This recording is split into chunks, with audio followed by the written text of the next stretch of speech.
Deep in the Louisiana swamp, some legends don't want to be found. They want to feed. Say his name, and he answers. Victor Crowley is real. And tonight, you're in his backyard. This is Hatchet. Before we begin, a quick warning. Opening Kill is a horror podcast that contains adult language, disturbing themes, and graphic descriptions of violent acts, especially the kills featured in each film. We also dive deep into plot details and character arcs. So if you haven't seen the movie we're covering, expect full spoilers ahead. Listener discretion is strongly advised. Opening Kill, the horror podcast that slices deep into the genre we love. We're talking slashers, supernatural nightmares, creature features, and everything in between. Every episode, we break down a different horror film, from its killer cold open to its blood-soaked finale. We track the body count, analyze the scares, and give credit where it's gruesomely due.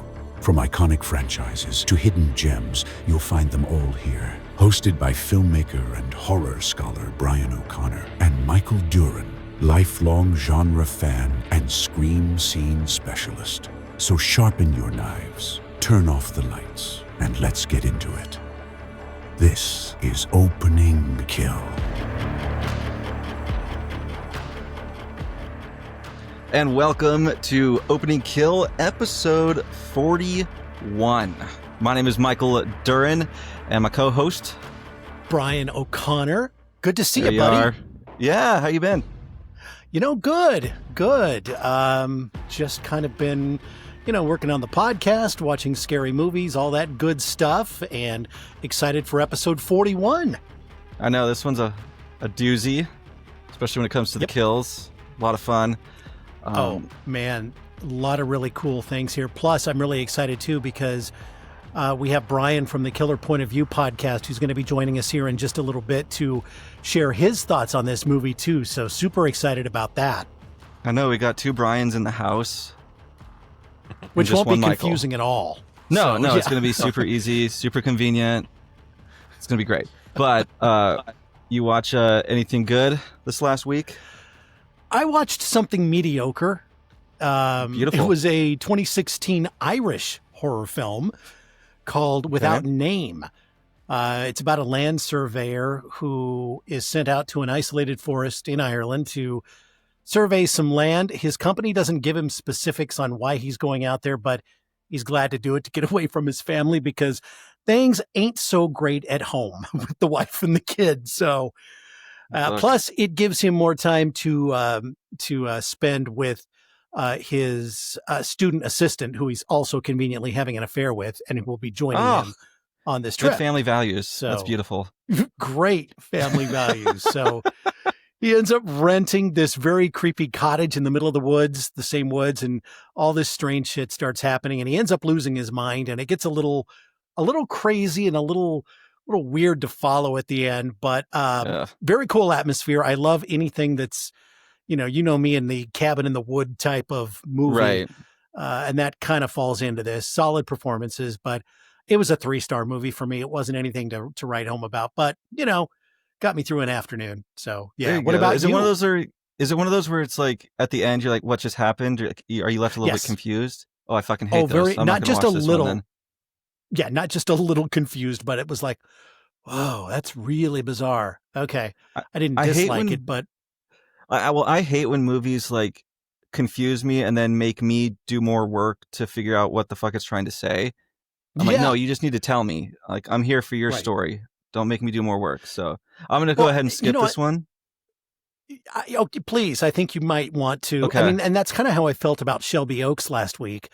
It's a great movie, but it just kind of went in a lot of different directions and you had to really kind of like run to keep up with it. But still, now that one I would go watch if I were you. I would see Shelby Oaks. I'm down to run to keep up. I'm not down to just be left lost and wandering. Right.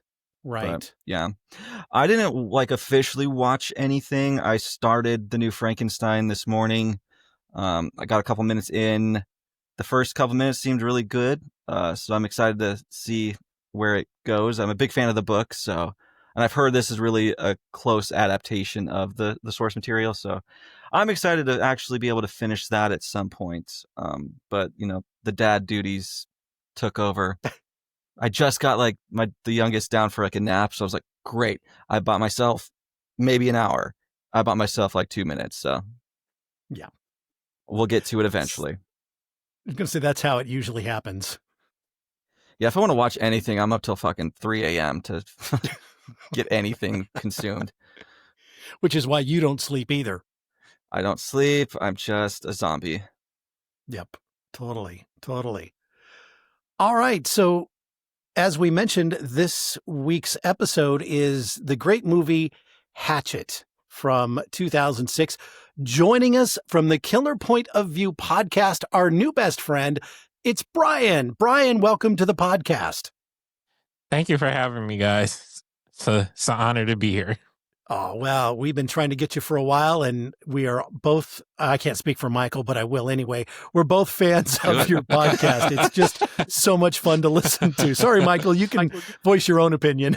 This is one of those rare occurrences where you're correct with speaking for me. So go ahead, go off. Well, thank you. I appreciate that. So, Brian, tell us a little bit about Killer Point of View for those who aren't familiar with it. So we drop new episodes every Tuesday.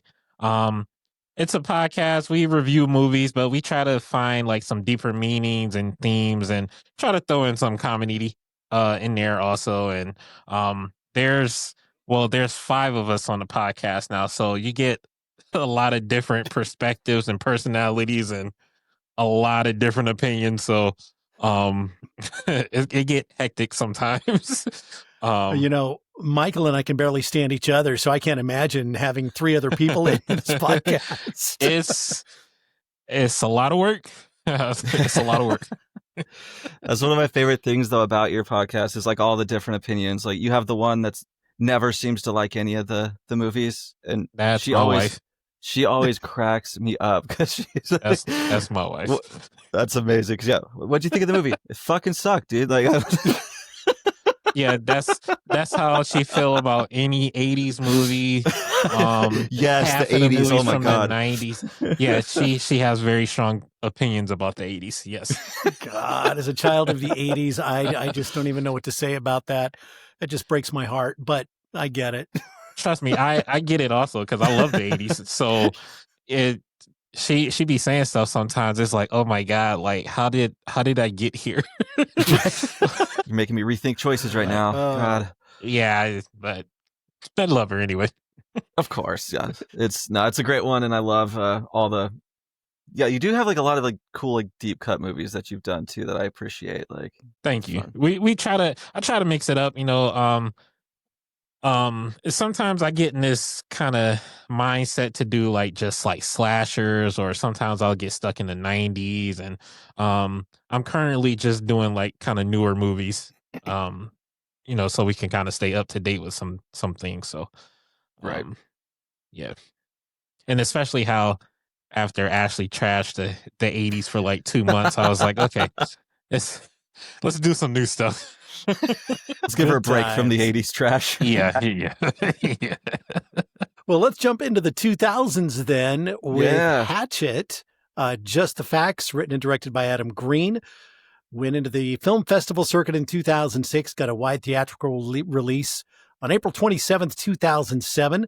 Runs 83 minutes long, gets an R rating for all kinds of reasons, which will become obvious as we talk about this. They filmed it in Louisiana. Obviously, that's where it takes place, and it's pretty amazing.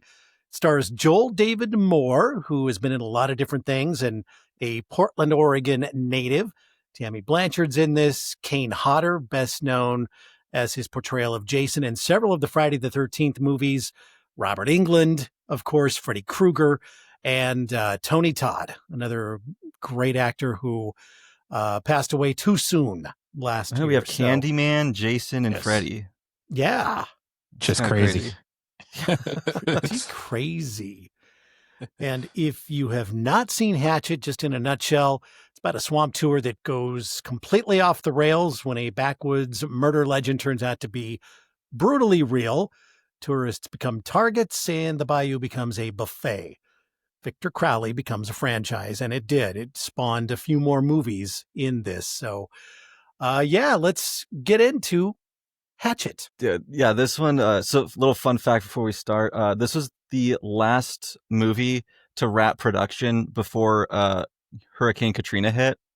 It was the last one. And obviously, since it was shot in Louisiana, I don't know what this movie would have done if it wasn't able to finish shooting. It's not like it had a crazy budget. It probably would have been dead in the water. So Right. That's crazy. Crazy that it got made, got finished just in time. Boy, That's crazy.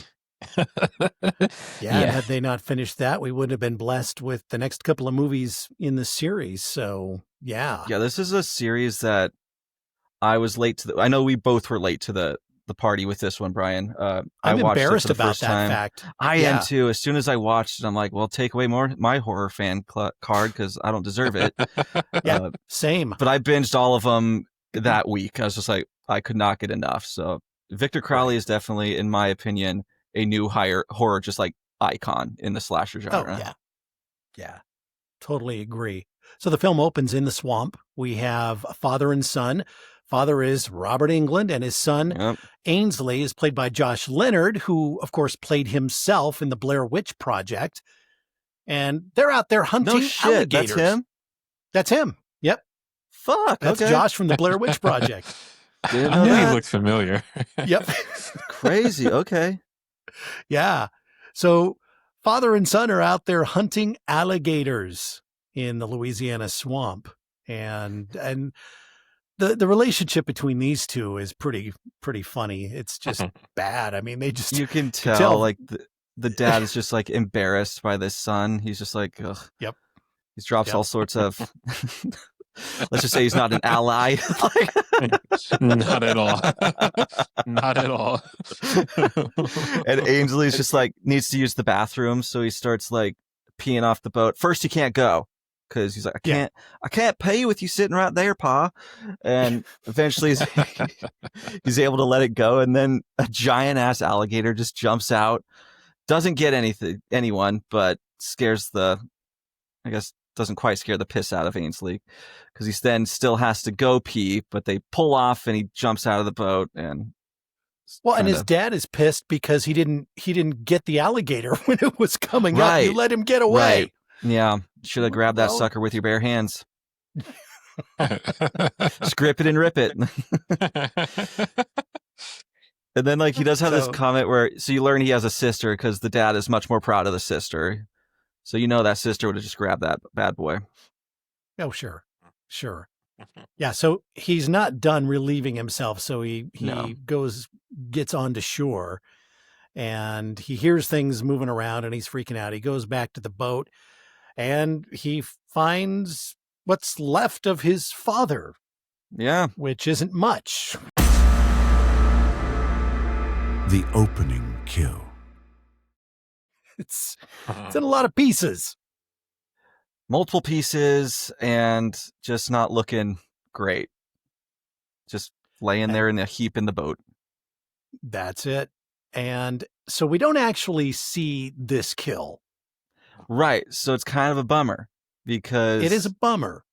Because with our opening kill, with a movie like this, you would assume automatically going to get the butcher knife. But I think I have to give this one a butter, even though we do see the aftermath. It's super gory.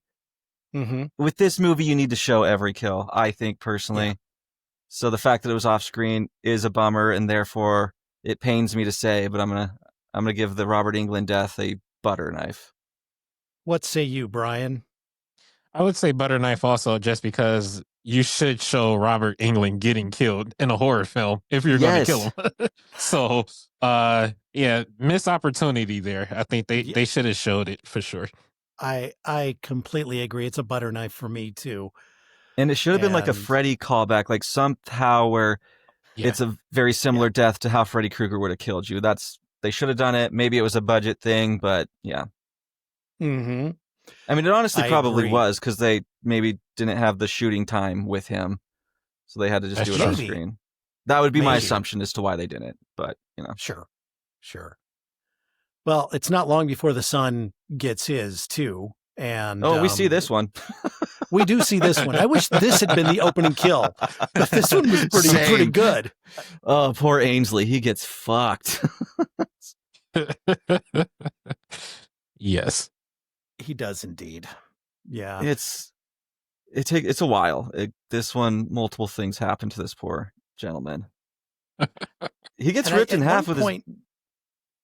Yeah, right? he does. Yeah. And then he gets swung into a tree, and doesn't he say that hurts or something like that? Probably. I could swear that's what he said, unless he was just grunting, but it sounded like he said, that hurts. He should have been like, ooh, owie. Yeah. Golly, that's smart. So basically, within 5.5 minutes, we have a couple of kills already on the books here. So we're off to a good start. Uno dos. We're off to the races here. Yes. That's how I like my slasher films. Exactly. Yep. I think you have to. You have to jump right into it with slashers. Yeah. Get straight to the point. Yeah, some try to get cute with it and hold off on it, and I don't think it ever is the right choice. Right, I agree. Meanwhile, Mardi Gras is blowing up in New Orleans, and that's where we meet Ben, who's our main guy here, Joel David Moore, and his best friend Marcus, played by Dion Richmond. And, Marcus just wants to go get with the girls, and Ben wants to go on this haunted swamp tour. Well, Ben is sad about his ex-girlfriend who dumped him, and so he's like, whenever I see these super hot girls, I just think about her. So all the topless women in New Orleans are really bumming him out. So he wants to go kick it in the haunted swamp instead. Exactly. Which, hey, to each their own. Yeah. Yeah, I get it, but It's also like, dude, you're in New Orleans during Mardi Gras. Like, come on. Yeah. Right. Yeah. Right. Go catch some beads. So they go to see Reverend Zombie, who is Tony Todd, who is in this film for like a minute and a half. Which he's got a great little monologue, though. Oh yeah, he does. He does. Which I think this is. I know I'm giving some stuff away, but that's what we do. In Hatchet 2, it's all about Tony Todd, which is great. He's like all over that film, but you just get a little peek of him in this one. And they're knocking on his door, and the door flies open, and they want him to take, them on this swamp tour. And he tells them that he doesn't do it anymore because, somebody got hurt and they sued him. And so, nope, not going to do it. But he also makes it sound like something horrifying happened to these people. And it was just nothing really that major, just ended up getting sued. And so. Yeah. Like somebody hit their head or something like that. Yeah, it was something some minor pretty thing, normal. Yeah. But he's also dressed like Dr. Facilier from Princess and the Frog. Like, he's got this crazy outfit on. Oh my God. He looks so awesome. Yep. No, he totally does. That's funny. He sure does look like a Disney character. That's funny. A Disney character with friends on the other side. That's crazy. Oh, man.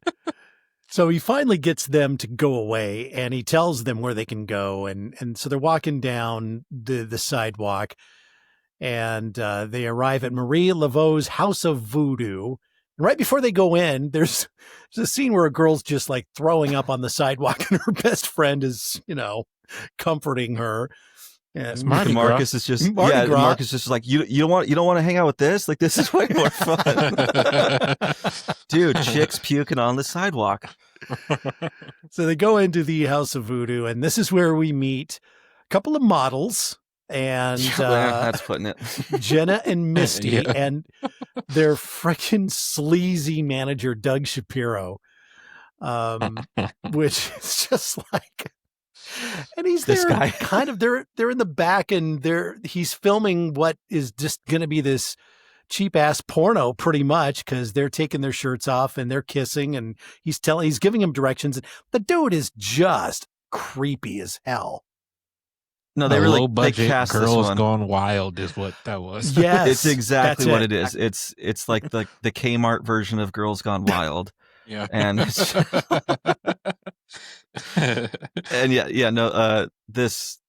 director guy is just such you said it, just a sleazeball. Yep. Slimier than anything sleazeball. found in those swamps. Yep. We meet some of the other characters. There's a married couple. Richard Riley, he was the guy. I remember him best from Office Space. He was the old dude in Office Space that ended up getting in. When he backed out of his driveway, he got T-bone or something. He got hurt really bad, and he was always trying to come up with new inventions. He was very funny in that movie, and he's funny in this too. He's great. His wife. I'm trying to think what I've seen him in. Like, he's one of those guys that you see the face, you're like, oh, it's that guy. But then trying to place him is, oh, that's right. He's in the fucking Texas Chainsaw 3D. Oh, that's right. That's right. He is. Oh, and Free Willy. Yeah. Ooh. I've actually never seen that Texas Chainsaw Massacre. Let me tell you what, Brian, you're not missing fucking anything. I was going to say there's better movies for you to spend your time with, I think. I remember him from Casino. Nah. Oh, that's right. Yep. That's right. And Deuce that Bigelow. Deuce Bigelow. Yep. Deuce Bigelow. European Gigolo, baby. Yeah, he's been in a ton of stuff for sure.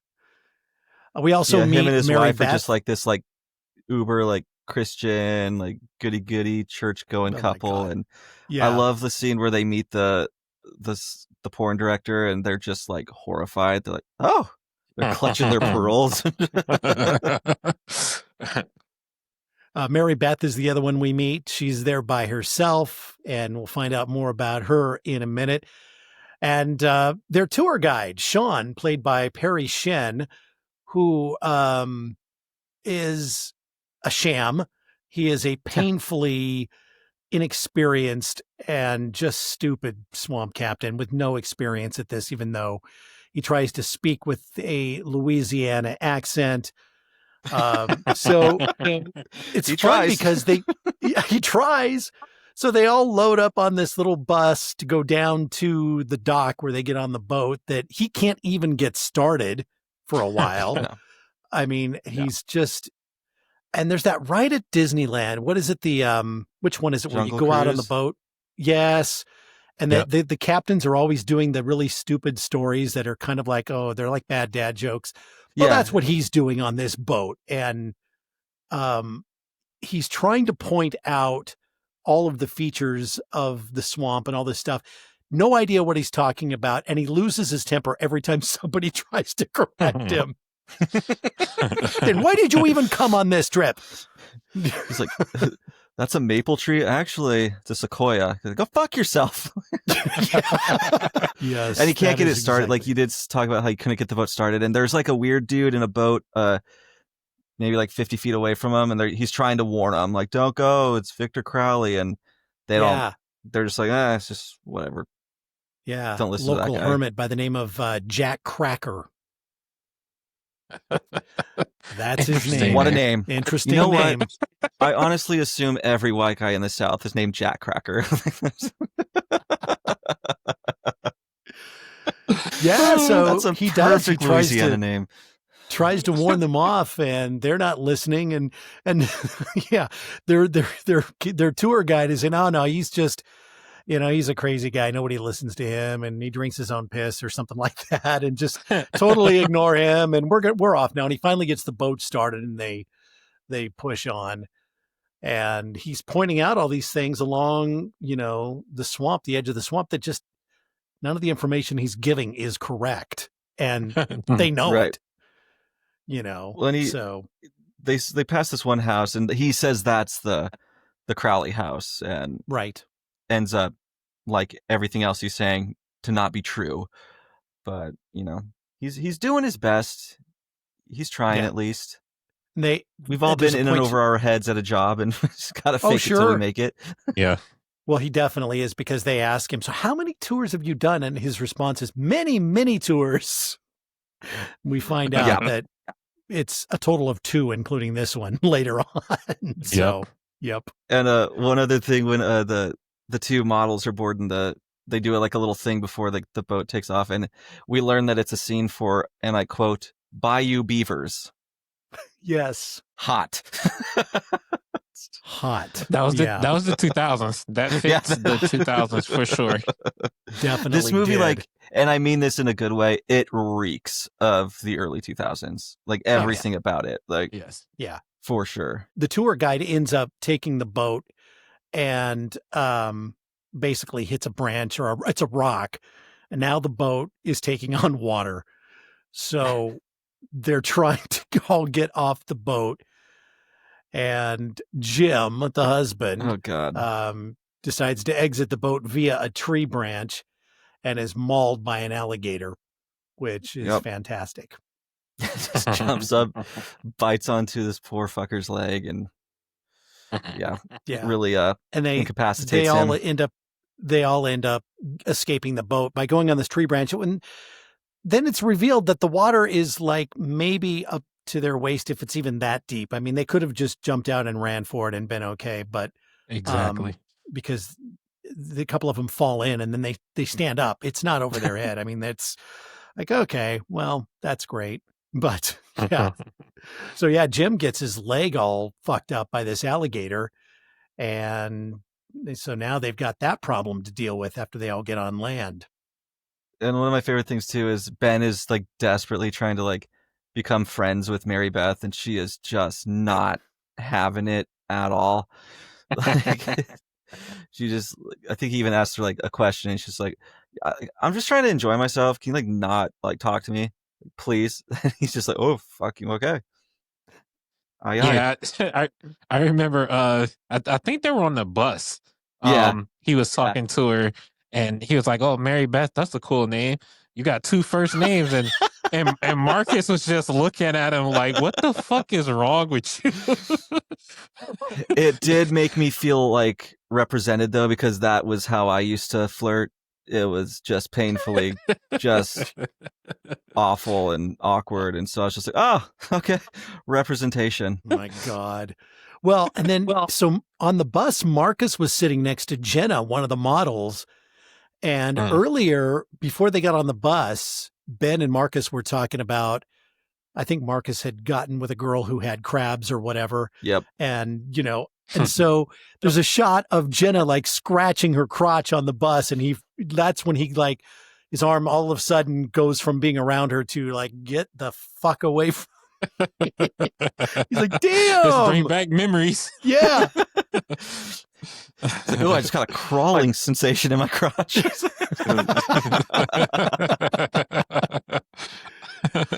So man, it is kind of a cool scene because when they're in the water, a couple of them, 2 or 3 of them are in the water, and it's the frickin' director who is the last one, and you see the alligator coming for him. And it's one of those scenes where I wish the alligator had gotten him, because the guy is just worthless. But he's able to get onto land, and alligator deaths are not quick. Like they like to like whip you around, and then they like to store you, and they let your body soften up in the water, and then they'll like eat you days later. So it could have been nice if that happened to him, but unfortunately he escaped that. No, he gets out intact. And it's then that Mary Beth reveals that the father and son, Samson and Ainsley, are actually her family, and she came to recover them. Yeah, she's the daughter that the dad's proud of, and you can tell why. Like, she's straight up packing, and everyone's kind of like asking, like, "What is anyone going to ask why Mary Beth has a fucking gun?" and then she breaks it all down.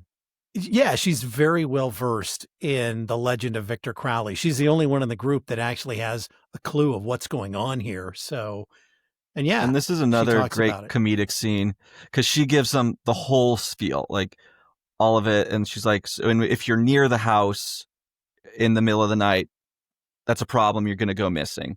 And they're like, well, the tour guide's like, well, that's fine because that house is 2 miles down the river, so we're good.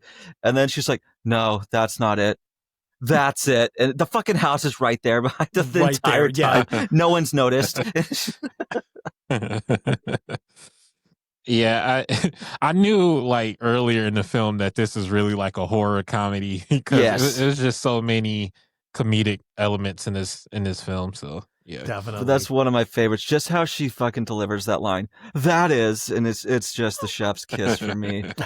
And yeah, it's just this rundown, dilapidated shed, and it has like even some eerie smoke coming from it.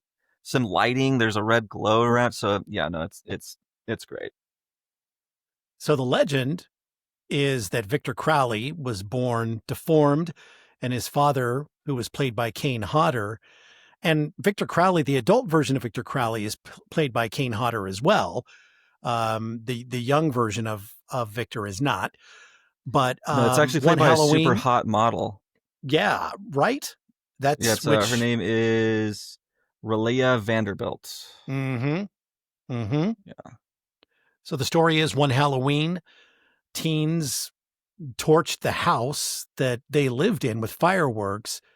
And, you know, the son, Victor Crowley, is there by himself. Thomas rolls up in his truck just as the flames go. Yeah. And he's trying to break down the door to rescue his son, and he can't do it. So he grabs a hatchet, starts going at the door. He doesn't know that his son's head is right up against the door. The hatchet goes through and finds Victor's skull instead and kills him. Yep. And that's kill number 3. I mean, such like a bummer. It's funny, but it's like it's not. A bummer. The suddenness that kid gets tagged in the head with the hatchet did make me giggle a little. It's just it's very abrupt and it's very sad. Like it's legitimately sad because this dad, he loved little Victor. Like there's this cute little scene where he's like feeding him. And there's a scene where he takes him into town and like there's a bunch of dickhead kids just like making fun of him in the truck. And it's like, it legitimately makes me feel like sad for poor little Victor. And then, yeah, he ends up dying and you're just like, well, fuck, now I'm bummed out. Yeah. Thanks for that. And then his father dies soon after of a broken heart, basically. So that would be, you know, kill number 4, even though it wasn't an actual kill, it's a death. So we're going to throw it in there and run up the score on the kills in this. Love how they portrayed it, though. It's just the shot on his face, and he just looking sad, and then it just like fades him out, and it's like, and he died. Yeah. That's it. Budget. They couldn't show him dying, and golly, I sure wish we could have seen him dying of alcohol poisoning. That would have been great. So basically, Victor never really left the swamp, and now he's haunting it. He's not like a ghost. He's more like a meat grinder with a grudge, is what he is. Because he goes nuts, and this is the kind of stuff that Kane Hodder is so good at. I mean, the physical stuff, and being Jason in some of the Friday the 13th movies, he's had plenty of experience to pull this off, and he does. It's crazy. Like he is such an intimidating, like just size too. Like he's a big guy, and even though he wasn't Jason until like much later in the franchise, he's the Jason that like most people actually think of, which is kind of interesting. Like because he wasn't Jason until like I think it was 5th 4 or 6th. Was it 4? I think it was 4. I'd have to go back and look. I should know, but I think it was 4. Yeah. Yeah, but no, he's not Jason until he comes back. He's zombie Jason, I think. So that would have been 6, right? Because 6 or 7, I think. Maybe I am because he wrong. dies in 4. 5 is just that one where it's not an actual Jason, and then 6 is where he's a zombie. I think. Either way, it's later on in the franchise. And Jason lives. Yeah, it's the New Blood. Friday the 13th, Part 7 was the first time. 7, shit. Yep. Yeah. Part 7. I knew it was 6 or 7. Yep. But that's kind of crazy. Earlier, but the 7th movie Jason is the one that like most people think about. And then I think he was Jason in Jason Takes Manhattan. I think which he would was be too. Part 8. Yeah. God, that movie. My least favorite one in the franchise. Oh my god! I think it's better than Jason Goes to Hell. That one is fucking is. unbearable. Well, it is. You're right. That one's so bad I forgot about it. So yeah. I try to every day. Yep, exactly. But and they also hear Victor movie. like whispering in the woods too. You get that creepy daddy. That's something you never want to hear when you're alone in the woods, is some whisper saying daddy. Whew. Right. No. Every time I hear that, my cheeks clench a little. But like, it's so like, yeah, she Mary Beth gives the whole spiel about Victor Crowley, and then like the porno guy's just like, that's a bunch of bullshit, and you kind of get everyone's reaction to it. And the poor married couple, who the guy's fucking leg is toasted. I was just going to say, he's bleeding out, basically. Yeah. They're having this. So there was story discussion. time. He's dying. And then they're like, okay, well, we've got to figure out a way to get this guy to help. And they're kind of asking, she's like, we got to go that way towards the house, and no one else wants to do it. And so the wife ends up picking them up and is like, you guys are a bunch of fucking cowards. And they're walking towards the house. And then you hear the yells, and our boy finally makes his appearance, and he just comes tearing out of that building, hair flowing like a wild man, and runs up to poor Jim and just takes a hatchet to him so many times that he cuts from here all the way down diagonally and just cuts him in half with a hatchet. And surprisingly, that's not the most graphic kill we're about to have. No, because his wife gets involved in this too. Holy shit. So she's running, and she doesn't get very far. No. And I love how this kill is filmed. So it starts, you see him grab her by the mouth and start opening, and then it goes around his back, and when it comes out the other side, her face is just fucking completely ripped open, and you see her fucking face is and the little tongue just like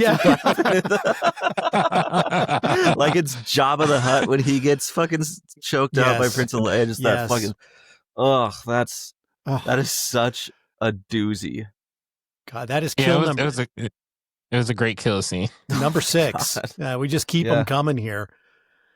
And I mean, the rest of the group scatters. Mary Beth actually shoots him. Mary Booth with the gun. He actually goes down. Yep. And then she ends up reuniting with the rest of the group. But the fucking manager, Shapiro, what a coward. He's totally gone. He has run off like away from everybody. And you shouldn't separate from the group in movies like this. And of course they always do, but it's the number one rule in Scooby-Doo. But we never listen. And it's actually kind of funny when they meet the rest of the crew. Like they all ran, and then Mary Beth like meets up again with Ben. They're like, "Where is everybody?" And they just like pop up from the bush, like, "We're right here." Except for Marcus, who's up the goddamn tree. Marcus in the tree. Marcus is up in the tree. And he ends up seeing like lights of like the city. Like, do you see a road? He's like, no, it's dark. I don't know.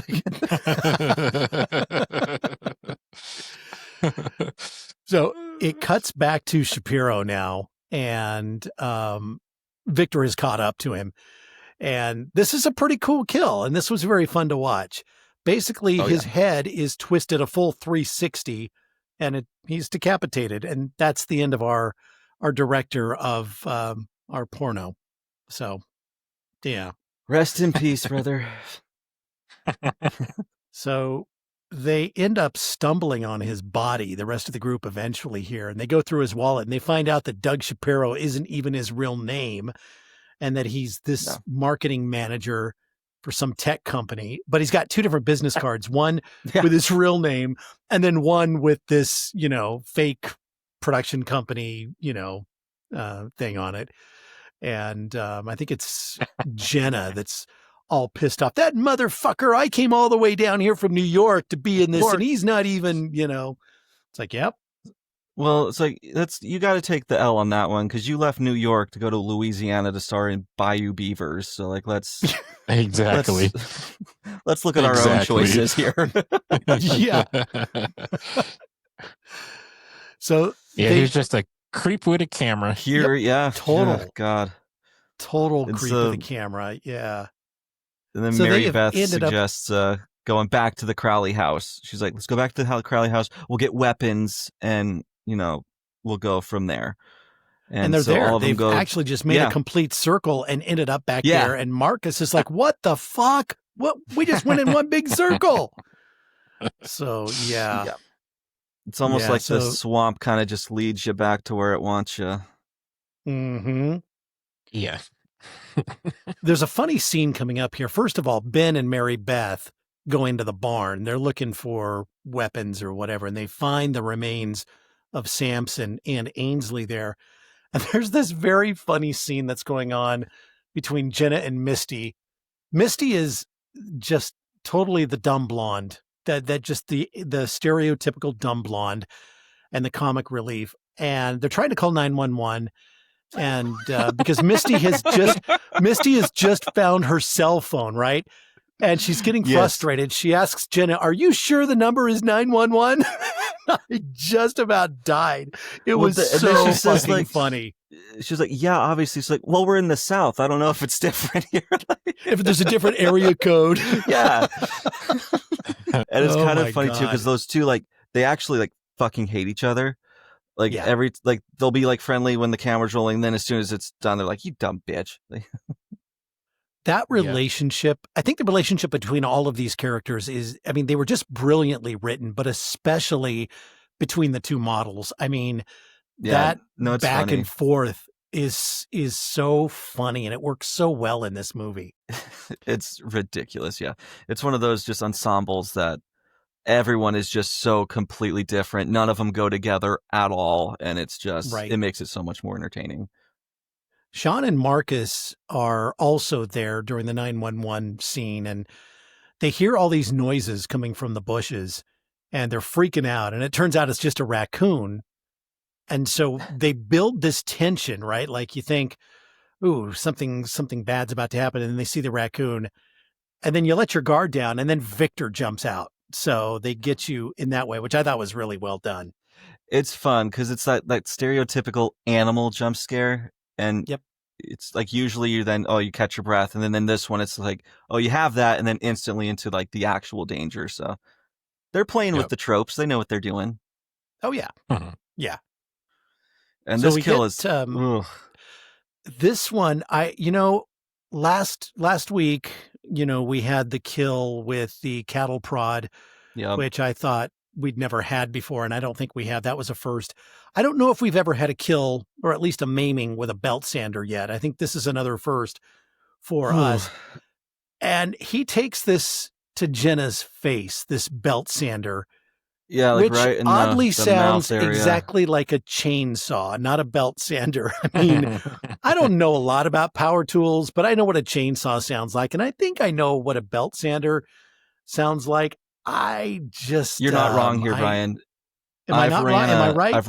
You're correct. I've ran a belt sander or two, and it's much more of a high pitch, and that was more of a. This was definitely Texas Chainsaw Massacre quality here. For sure. Yeah. They couldn't fool you. You got them.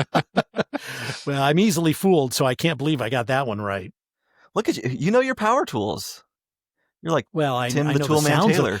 I'm a sound designer, so I know the sounds of my power tools, and that's all it is. The kicker this one is here, crazy. She lives. This doesn't kill her right away. No. God. So we get the horrifying stuff with her getting her face sanded down, and then it kind of switches over to the tour guide. He gets in the middle of the scrap, and Victor grabs a shovel, and he just baseball swings it and takes off his leg. And then while he's down on the ground, he brings the shovel to his neck, and then just he does this fun thing where he looks over at the camera and has a little bit of sass in his face, and then he brings it down and decapitates him. So he's gone. And Jenna is still trying to crawl away. Her and this jaw is basically half gone. Yeah. It's nasty. And this is I like the practical effects in this film. I think they really it seemed like they was paying homage to the 80s. Oh, for with sure. all the practical effects in this film. And I mean, it felt like not Texas Chainsaw Massacre, Friday the 13th a little bit. Yeah. You know, being out in the woods and stuff. So, I thought that was pretty cool. Yeah, I the agree. writer and director Adam Green, he had a strict no CGI rule for post production. The only CGI that was used was just to remove like wires and like camera, like stuff like that. It is strictly all practical, and it shows, and it's so just it's so much fun. For me, it's more enjoyable. Practical's fun. Like it's it's a lot more gory, a little graphic, but it does have an element that is, I don't want to say cheesy because it's not, but it is a little bit more whimsical. I don't know how you guys feel, but I just something charming about practical effects. I agree with that. I think for me, even seeing a bad practical effect can be better than seeing a good CGI one in some instances. Sometimes, it's a different feel. It just has a different, I don't know, different life about it. Especially with blood. I hate CG blood. Like I don't think it's ever looked good. Right. To me, practical effects is, it's something that they actually made. Like it's actually there versus, CGI. It's not really in the scene. It's just something that was added afterwards. So practical effects always looks better, even though it could look cheesy and stuff, but in this film, I think it really worked pretty well. Oh yeah. Totally. Nothing stands out to me that I'm like, well, that looks a little, ugh. Yeah. So yeah, Jenna's trying to crawl away and Victor goes and just picks her up. That shovel is still planted in the ground where Sean's head used to be. And he basically picks her up and drops her on the handle and it just impales her. And that is kill number 9. So when I was watching this movie again, I didn't remember exactly what happened. And I was like, the way he picks her up at first, I was like, oh, this fucker's going to like put it on it like long way and it's going to like come out her mouth. For some reason, that's what I was thinking was going to happen. And I was like, oh, thank God. He just puts it through her stomach. Well, that was what I was thinking in Terrifier when they hung the girl up and he was going to like cut her in half. He cut her in half like vertically and not the other way. And I was not expecting that. And kind of the same thing. I was not expecting what he did to her here. So, yeah. I guess he decided she had it hard enough when she got the sander to the face. He's like, you just get it nice and quick. Yeah. He's a compassionate killer. We got to give it to him. A compassionate killer. So the rest of the group now, they decide, offense is their only defense. They got to go after him because they're going to get picked off here. Misty ends up just vanishing and parts of her start to show up again because Ben is working on something. Funny. Well, they're at the shed because he's like, there's a lot of these gas cans and we're going to lure him back there and then we're going to blow it up. And he's going to like burn to death. And no, Victor just starts chucking pieces at him. Piece for you. Yep. Yeah. So we don't actually see Misty die, but we do see the aftermath flying back in pieces as he's just, it's like a game. He's just like, like you're throwing garbage, he's egging them. Into a garbage can. Yeah, exactly. So Misty is kill number 10 and they do find some gasoline and they do actually get him to come back to the barn and the shed. And they're able to light the fuse. And for a moment, it works. And then it starts to rain. Another comedy moment. Oh, and Ben's line, you've got to be fucking kidding me. Like, what are the chances? What are the odds of this? So, yeah, everything's extinguished. And I mean, he's still like, Victor got fucked up. Like, he no longer has that beautiful flowing wild man hair. He's now just baldy. Well, he can be hurt, but it's only like a temporary hurt because he ends up getting back, just like Jason on Friday the 13th. Or the rules whatever. with Victor are I don't entirely understand them, nor do I want to. I don't give a shit. I'm like, whatever. Like, be an evil undead ghost. I don't care. Like, I'm having too much fun. Sure. It's definitely one where you got to turn your brain off at the door. Just turn it off and enjoy it. For sure. So they take off running, the rest of them now, and they end up in a cemetery, which I think is great. You have to end up in a cemetery at some point. And they get to logistically though, gate. Why the fuck was there a cemetery here? Well, that's a great question too, because they needed one for this scene. So let's just throw in a random cemetery in the bayou. Hey, I'm here for it. I'm here for it. Totally. So they decide they have to follow the fence to look for an opening, and they find one. But Victor's right there, man. He didn't waste any time. He jumps out in front of them. This is pretty nasty though, because he falls on top of Ben and he half drools, half vomits in his mouth or something. It was like the stuff is coming out, and because he gets stabbed. Like he falls and gets stabbed. On a, I don't know what it is. He gets impaled on, but yeah, his face is just right there by Ben's. Just, yep. Ugh. No, thank you. This was disgusting. That kind of I stuff. Think it was I just don't blood, do well though. with. It was yellow, so I don't know. It was probably some blood, but it was nasty. Who's to looking. say what's inside of Victor? True. Yeah, who knows? At least it wasn't white. Mary Beth kicks him and gets him off, and then so they all run. Oh, poor Marcus, though, dude. I know. He catches up to Marcus and rips his arms off, and he just drops him on top of him. It was very kind of like action hero movie scene where he's just rips him off and then just casually chucks him. Yeah. It's pretty badass. Yeah, it is. And then he just picks up his body and swings his head into the side of a brick tomb. It's as if pulling his arms off and letting him bleed out isn't enough. Let's do this next. So I do love how Mortal Kombat a lot of these kills are. Oh, good point. They definitely took inspiration from Mortal Kombat for some of these. Yeah, that whole scene, how it was kind of little fog in the background a little bit, and him smashing the body against the there's a lot of Mortal Kombat type kills in this movie, actually. I mean, you think about it. I mean, honestly, limbs are most getting of them, ripped off or chopped off, and it's faces getting ripped open. Boy, it's beautiful. I know. Beautiful stuff. So it's down to just Ben and Mary Beth. And they're running from him. And Ben ends up taking a metal pole through his foot. And this is pretty gnarly. This made me squirm a little bit. Because now he's standing there and this giant pole is in his foot. And it's basically anchored him to the ground. So he can't move. And you look up and Victor is running right at him. So Mary Beth and Ben push the pole forward and it's coming up through his foot. And it's just... Ugh. And they get it. Victor, like a dumbass, just runs right into it. Yeah. And so Victor does, and he gets speared, and Victor crashes down.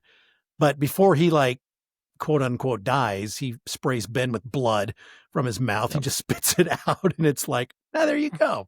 So poor Ben, just getting spit off all over. Yeah. Yes. Victor kind of has a spit kink with Ben, for sure. Once wasn't enough. Just a little bit. Yeah, it's just you know what? Just a little bit. I'm going to do it again. You bad boy. So, Brian, this is very much kind of like the flavor of an 80s movie in some ways. Has your wife seen this one? She saw me watching it last year, I believe. Okay. And she said no. She wasn't really paying attention to it. She was just sitting on the couch reading or something, and I was watching it, and she saw some of the stuff that was going on. She was like, no. Not at all. She's like, so you're not going to pick this one for your podcast? I mean, I would like to do it, but no, she don't want to do it. Maybe a week where she's sick or something. Right. Hey, we'll fill in for her. Let us know. It's too cheesy, and it does have an 80s feel to it. Yeah. So it's not up her alley. Yeah. Right. Okay. That's fair. So Mary Beth finds Daddy's boat, and she and Ben get in the boat and they sail away. This actually really reminds me of Friday the 13th, the final boat scene where Adrian King's character is in the boat, and you hear this sweet, peaceful music playing. And it's like, oh, we're done now. Here we go. And then no, Victor grabs Mary Beth from the water and drags her in. And a very cool scene here, though. Yeah, and she like resurfaces. She just sees poor little Ben just laying there in the boat, armless, and has like a wound on his neck and just dying. Mm-hmm. Well, and Victor actually takes his arm and reaches it into the water, and she grabs onto it thinking, and that's how he pulls her up. And then she realizes, oh, no. So, yeah. And then it just cuts to black. And that's it ends with the end of the movie. with Victor just screaming at her in her face. Yeah. And we know. It kind of ended weird. Like it just cut off. Yeah. It did. It's like they ran out of film or something like that. They heard news of the hurricane coming. Right. There's like, we're done here. They had to go, man. They had to go. Jeez. If there wasn't a sequel to this, which picks up immediately after, I would have been irritated by that ending. Yeah. Like I agree. And the final kill here, it is Ben. I mean, we don't see him die, but we can only assume that he dies. And he doesn't appear in the sequel. So pretty sure that he's the last one here.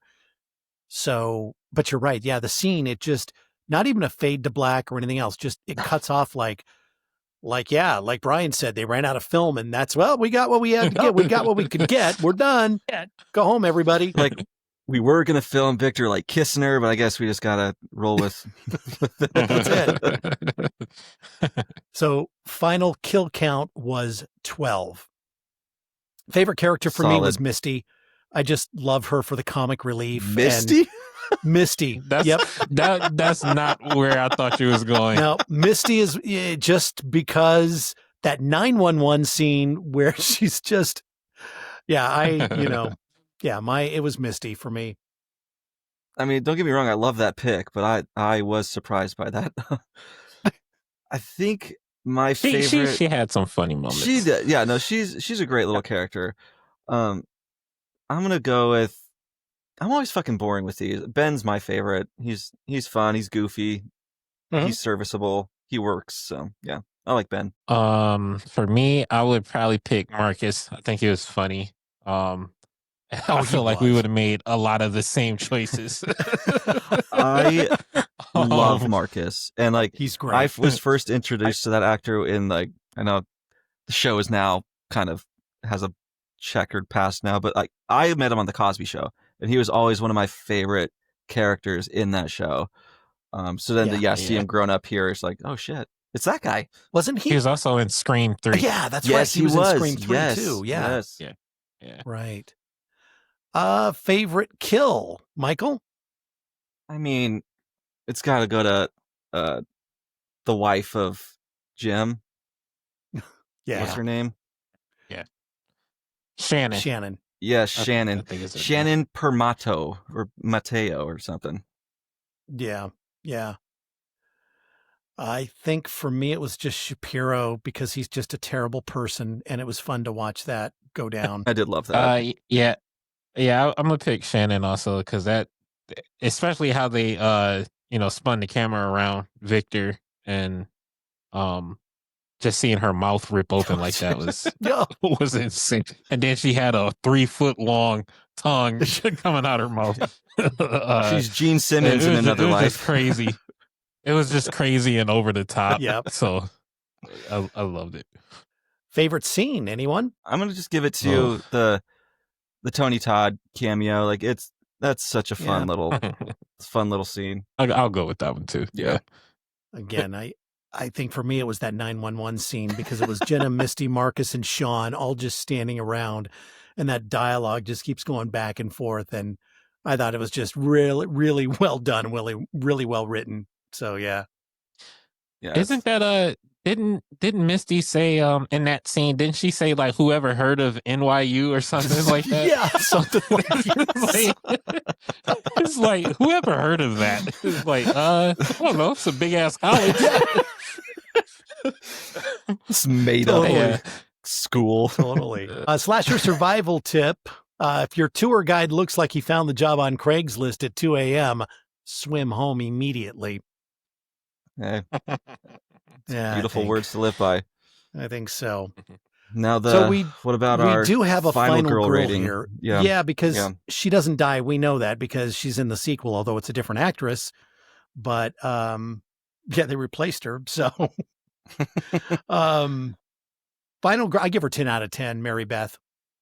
Yeah, I mean she's badass, she's competent, kind of has a fun little tragic backstory. It's perfect. Yeah, I'll give her a 10. Okay. Y'all are nice. I give her a 5. She was, I don't know, she was just like annoying to me a little bit. Sure. You know, how she was talking to Ben in the beginning. That's fair. And it just seemed like she was just crying every single scene she was in. She was emotional. Oh, yeah, she was. She misses her daddy. Yeah, and then, I mean, I get it.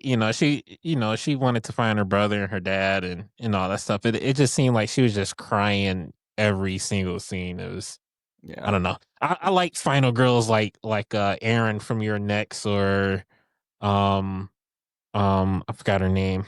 Samara Weaving from Ready or Not. Yeah. Like badass final girls. Yeah. No, I feel you there. But, she did have a gun, so I got to give her some points. She's for packing.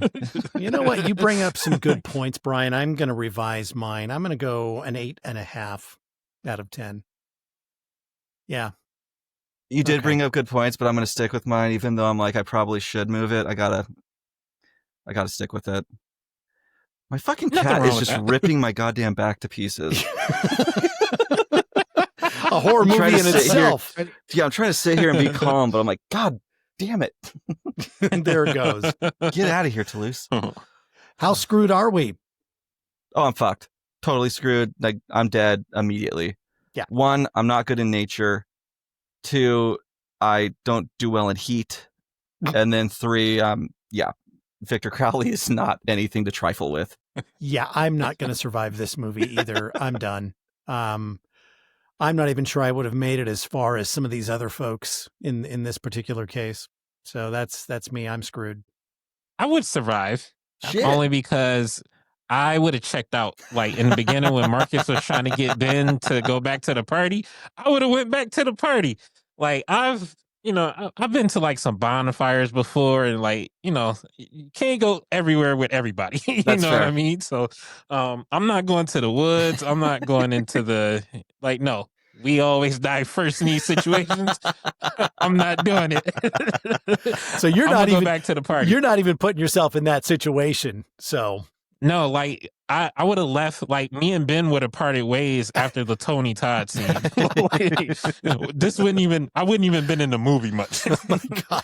I wouldn't have even made it to the bus, let alone the boat. I would have made it. It's like, nah. I would have made it on the boat, I think, but I would have been the one the alligator would have gotten, and that would have been the end of me. I wouldn't have even gotten. I was just gonna say I would have been poor Jim, I think. Yep. As far as a star grade, I give this a 4. I mean, it's so much fun. I need to chill with my 5-star ratings. I really do. I hand those out way too freely. So I'm going to... You hand them out like candy. Yeah. I do. I love... It's like everyone tried their best. They get 5 stars. I'll give it... I'll do 4. 4.5. 4.5. Okay. 4 3/4. No, I was kidding. What say you, Brian? I give it a 3.5. Okay. It's a fun watch, and I really love the 80s, practical effects look that it has. It definitely early 2000s. You could tell by the language and some of the dialogue for sure. Yep. It's a fun watch, and I do need to watch the other films because I've never seen the other films. Yes, I think they're all like just as good as the first one. Like it's just banger after banger after banger. I think there's 4, so definitely worth checking out all of them. What I really like about I'll check what I like most about the second one is, first of all, there's a couple of things. Tony Todd has a much bigger presence. He's in that. And then Tom Holland, who wrote and directed Fright Night from 1985, he is in it. He's got an acting role in this film too. So it's there's some great talent. And Danielle Harris is in it as well. She's the new Mary Beth. Oh, wow. They replaced Mary Beth. She replaces Mary Beth. She's Oh. Same character, She different changes actress. faces. Yeah. But I think it was probably the right choice. I liked her a lot in that second one. So yeah. All right, coming up next, we have the scare preview. But first, Michael, let's talk about our friend Courtney real quick, shall we? Yes, let's do it. She's got her podcast, Jaunty Haunts. I believe she just wrapped up her season, so now you get to go and binge all of season 2. But she's got all sorts of great paranormal encounters, stories from her herself, and friends, guests that she has on the show. If you love the paranormal, you love cryptids, she's covering it all. Yeah, definitely. Lots of fun guests, lots of great features. She created this after spending the first 30 years of her life not telling anybody that she can see ghosts. And now her story is out there, and it's just a lot of fun to listen to. And man, some crazy stories that you'll hear on this. So even your wife had some great stories on that episode she was on. So definitely check out Jaunty Haunts from our friend Courtney. And I think she did just wrap up the season. And so, and we want to get her back on the show to talk about Sleepy Hollow, since she got to go there and I didn't. And I'm very, very jealous of that. All right. Well, now we're going to get into the part of the show where we talk about movies we are excited about. And Michael and I have not shared our scare previews with each other. So, Nope. What do you got, Michael? I've got a delightful little film that's coming out in January 9th. It is called Primate. Is this yours, Brian? No match. Okay, perfect. All right. We'll get there eventually. So this is a fun one. It's about a chimpanzee and a rich-ass family who has one as a pet. And something happens to this chimpanzee that leads it to murder all of them. So if you like that scene in Nope, we get a full movie basically about a killer chimpanzee. And I really enjoy that the chimp in this is played by a guy in a suit. And so it's all practical. But this guy, he moves like a chimp. Like, it is really, really well done. It looks like a ton of fun. I'm a huge Primates fan. I got like the chimp on the hand. Like, I love Primates, so I'm down for a killer chimp movie any day of the week. Very cool. Well, mine is the upcoming remake of the 80s classic Silent Night, Deadly Night. Comes out December the 12th, directed by Mike P. Nelson, who did The Domestics, VHS 85, and A Wrong Turn. It stars Rowan Campbell from The Monkey, speaking of primates. Ruby Modine is in this, David Tomlinson. Again, December 12th. You're not familiar with the original. It's about a child who witnesses his parents' brutal murder by a man in a Santa suit, and then years later, as an adult, he dons a costume himself and goes on a violent spree. And it's going to be very interesting. We did the original one last season, and I'm very interested to see how they reimagine this. But yeah, Silent Night, Deadly Night coming out in December. Hopefully it's Rowan's slasher kind of redemption movie, because that Halloween Ends is not it. No, not great. Not great. Did you like it, Halloween. Brian? Did I like Halloween Ends? You talking? I see there. Oh, we finally got confused between the two Brians. I know how you feel about it, Brian. I was going to say I'm not a fan, but yeah. So we just actually did a 13-week Halloween franchise marathon. Shit. There was like a few content creators, and we just talked about Halloween Ends this past yesterday actually. I have two thoughts or two perspectives. When I think about Halloween Ends as a part of the Halloween franchise, absolutely hate it. Right. It doesn't make any sense that that's the ending we got for Laurie and Michael. Like they were basically side characters in their own story. Absolutely hate it. As a standalone horror film, it's actually pretty good. I could see that. As a standalone horror film. Right. But as a part of the franchise, like, how does this scrawny ass kid gonna beat up Michael Myers and take his mask? And that is my biggest issue right there. Like that, and that's what Michael and I, we had a very in-depth discussion about that on that episode. That Michael's gonna get his ass kicked by this kid. I don't think so. You know. Yeah, no, it just they completely took away any scariness of Michael in that one. And the first one in this trilogy I thought was good, and I was excited to see it where they were going to go, and then it just each one got worse, and it was like, oh man, seriously. So they're going to make another. Yeah, of course they are. give it 6 years, they'll make another one. Oh, they will. Well, that does it for our episode on Hatchet. Thank you so much to Brian from Killer Point of View. So happy that you were able to join us for this today. Thank you for having me. It was fun. It was fun. It was fun talking about Hatchet. And I like your guys' podcast. Thank you. I actually just listened to the Hellfest episode today. Hell yeah, that was a fun one. Yeah, I wish I was on for that one, but hey, technical that was the one you were going to join us, and we had some technical issues and couldn't make that happen. Yeah, but I fucking hate technology. It's fucking same. It's out of control. Yeah, we've had our own experiences with some tech failures, and it's very frustrating. But hey, at least we got it down tonight for you, and we would love to have you back anytime you want to come back. You know, look over our season, and if there's a film you want to come back with, let us know. We'd love to have you back on. Thank you. I got to get you guys on the podcast. I'll have to figure out like who not to have on just because there's so many people. but yeah, I'll send you guys our schedule. Cool. And hell yeah. Yeah, just let me know what you guys want to do and we can make it happen. Very cool. Definitely. That'd be so much fun. Yeah. Yeah, people don't invite Michael and I anywhere, so this is great. I love this. They're like, I don't know. This guy's silly. Well, next week we have another great one for you. Ghost Ship from 2002, one of the most iconic group kills in any horror film ever. We're going to do that.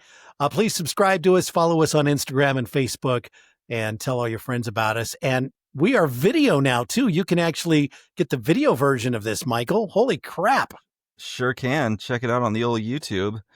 And if you have a comment, concern, movie recommendation, shoot us an email at openingkillpod@gmail.com. Opening Kill is produced by Mystic Cloud Productions and hosted by Brian O'Connor and Michael Duran. New episodes drop every Thursday wherever you listen to your favorite podcasts. And don't forget, you can watch the video versions on YouTube. See you next time. If you survive the opening kill.